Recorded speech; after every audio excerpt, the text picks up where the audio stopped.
zonder eigenlijk uit te over verkleinen. where it meets the electrons, and there they are accelerated nearly towards the speed of light.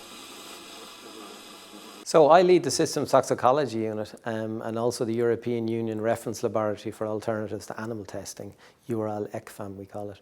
And basically our work is all about developing new approaches to the toxicological testing of chemicals that not only ensures the safety of these chemicals when they're used in consumer products and industrial processes, for example, but also that avoids the use of laboratory animals for testing chemicals. The types of methods that we develop really fall into two primary categories. One would be in vitro methods, so these are experimental methods where we use cells and engineered tissue and that we treat with the chemicals and look at how they respond.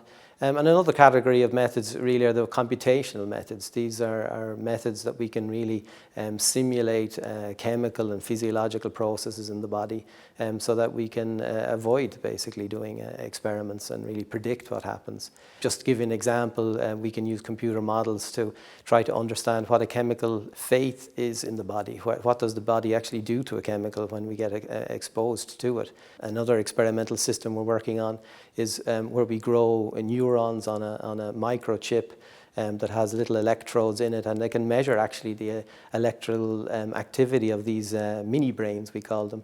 And by studying the change in electrical activity of these systems when they're exposed to chemicals, we can predict how that chemical might affect brain function, for example, in a person or in an environmental species.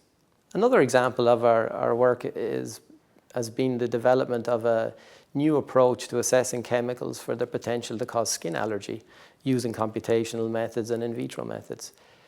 We really hope that once these methods are accepted, which should be in the following years, this will result in the saving of tens of thousands of animal lives that are usually consumed in testing chemicals for this property, and ultimately will provide a better level of protection to consumers to avoid this very debilitating health effect.